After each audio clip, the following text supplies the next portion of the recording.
compliance comes in. So you do not talk about compliance when you have license. You start compliance when you are now, when the activity that you're carrying out now has an external expectation, like the KYC comes in, and in the tiering of KYC, you collect, you don't validate. Some you need to validate, some you even need to go and visit. So the work of the compliance officer is cut out in that.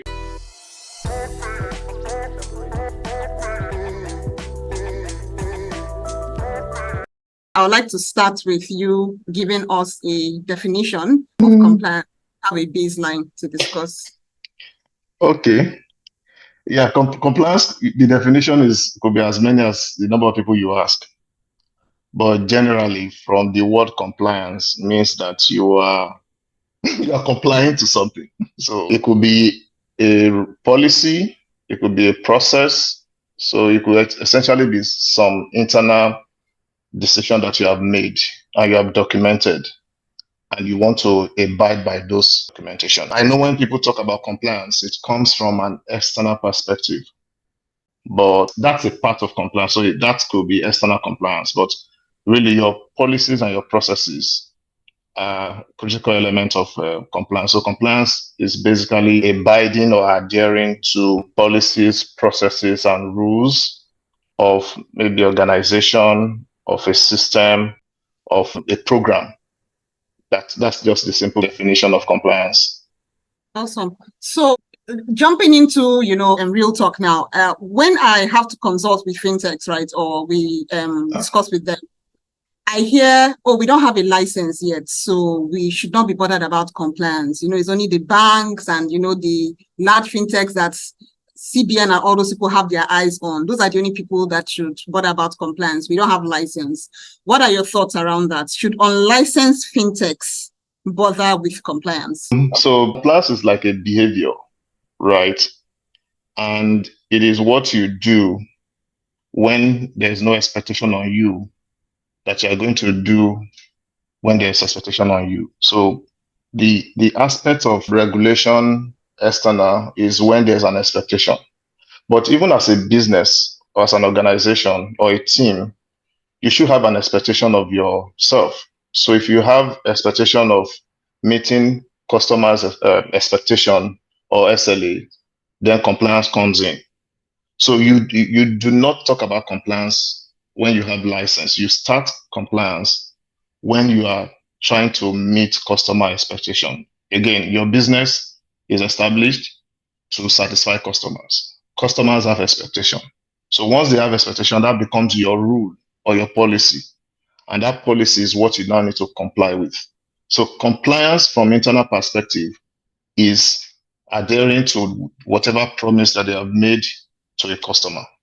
So you do not have to wait for a license. In fact, if you cannot maintain your own policy, how much more somebody telling you what to live by? Just a simple rule of life where if you cannot by yourself wake up at 5 a.m.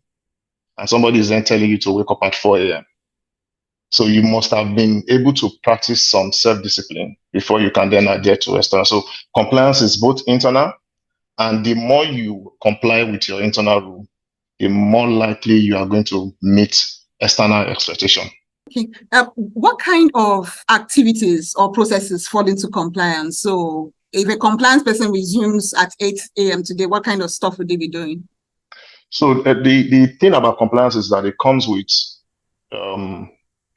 with risk, right? If what you're doing affects a few number of people, maybe a few number of customers, and the amount is not much, then there's not much expectation for you to bother yourself about. But once it has a wider impact in the industry or in the market, then compliance becomes a very, very strong thing. So as a compliance officer, for instance, you will care about the kind of people that they bring into your organization, which is the customers. So if you are dealing with B2B, which is business to business engagement, you will care about the organization that they bring in, because there is a way that their reputation would affect you.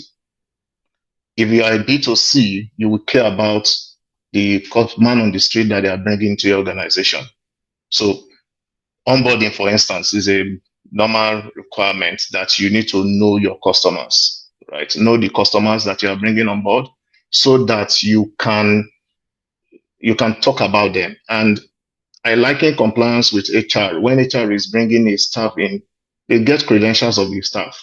They get to find out everything about the staff. So as a compliance officer, you need to do that for also your customer. Now, also, when you bring in the staff start working. The same thing when you bring in the customer starts working. You need to make sure that the customer is obeying your rule. And when you bring in the staff works and the staff leaves. The same way, customer may leave, and therefore you also need to be sure that they have left on a good note. Apart from the customer, maybe reputational implication of a customer talking bad about you is that there could be some expectation that you need to produce that customer information in a later day. So that three journey of coming in, staying with us, and leaving us, the compliance officer has a role to play in it. Now, when the activity that you're carrying out now has an external expectation, like the KYC comes in, where you have to now categorize your customers, the document that you have to collect. And that also adds to the responsibility of validating the document that you collect, because sometimes you collect and in the tiering of KYC, you collect, you don't validate. Some you need to validate, some you even need to go and visit. So the work of the compliance officer is cut out in that chain of bringing customer is with you. You make sure that they are doing the right thing that they have come to do. And when they leave, the other thing I want to talk about is know your regulator or know your regulation. Knowing your customer is one thing, knowing your regulation is another thing. And that is where the external compliance we speak about then comes in. A compliance officer should have the regulation, in fact, almost every day. And thankfully, my boss is on the call. So almost every day, we made the website of the CBN where we check. And there was a time also we had to set up there's an RSS feed on the website where whatever changes on the website, you get a notification. And that's one way we keep ourselves up to date, that we don't have to tell us, oh, they've released this document. We get it first. Yeah. Awesome.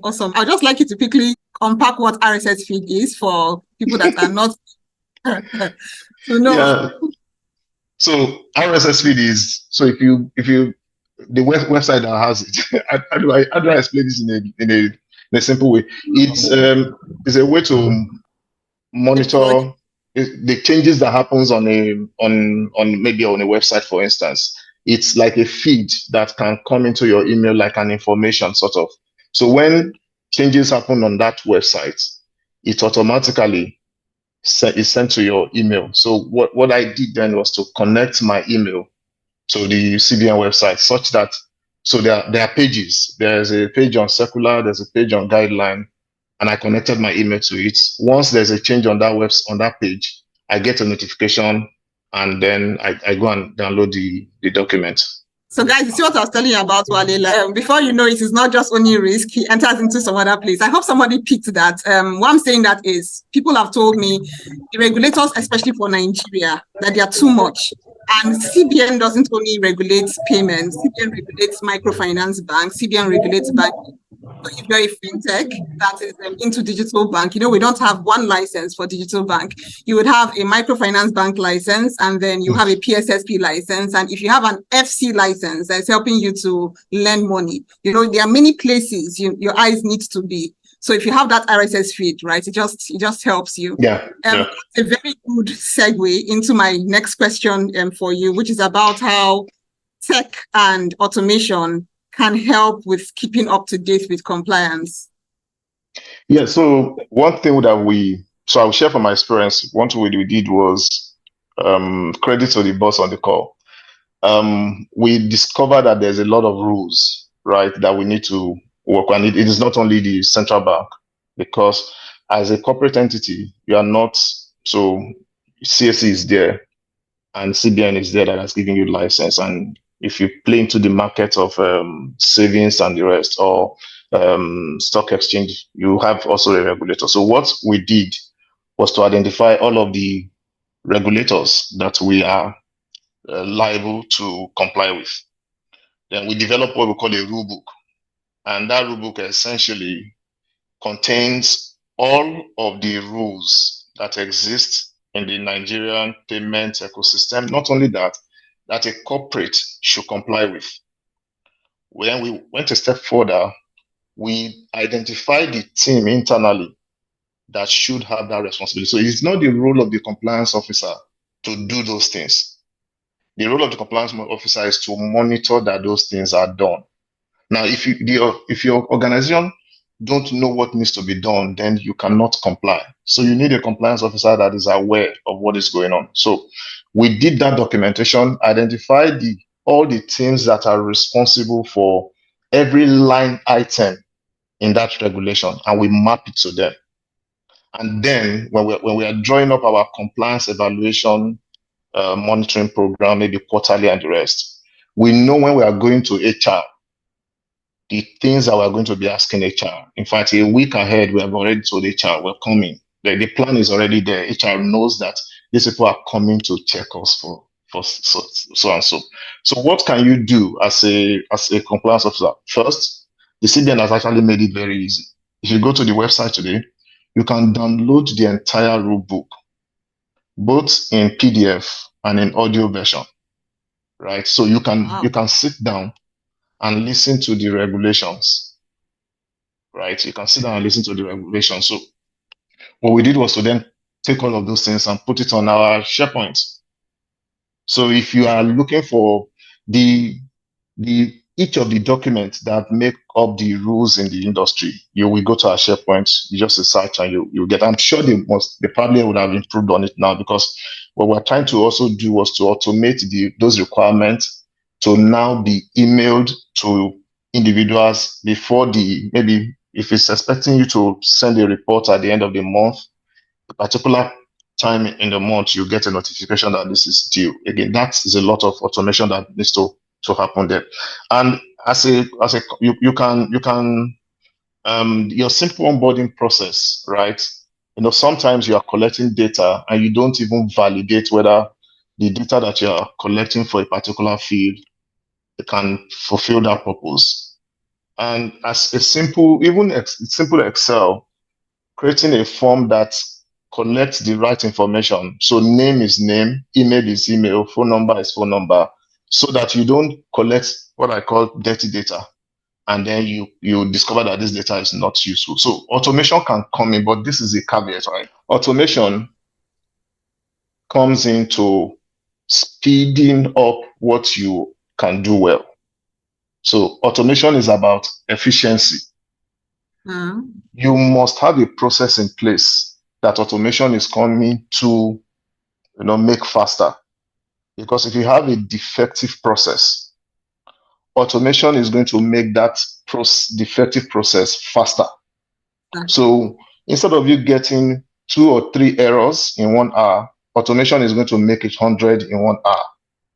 So the first thing is to make sure that you get your process. And that is why I always recommend that Fintech get people that's process minded, right? That don't do things anyhow. And process will help you to achieve almost the same outcome every time, irrespective of the person that is carrying it out. The problem we have is that 2 people can do something and achieve different results, but process will help you achieve almost the same result. And automation comes in and then speeding up that process. So whatever process you have, again, I'll go to where I'm coming from, is that we take our process through some kind of audit, and based on maturity, we determine that this process is mature enough for automation, and then we slam automation on it. But again, we don't leave automation to carry on its work. It's like bringing in a machine to work in the organization, and you leave that machine unsupervised. We have a manager for the automation. So there's a manager that is also making sure that the machine has done the right thing periodically, weekly, at the end of the month, or at the end of the day. I'll pause there. Awesome. So I just took a 5-point process for that. So create the process, make it effective, audit it, automate it, and then monitor it. Excellent.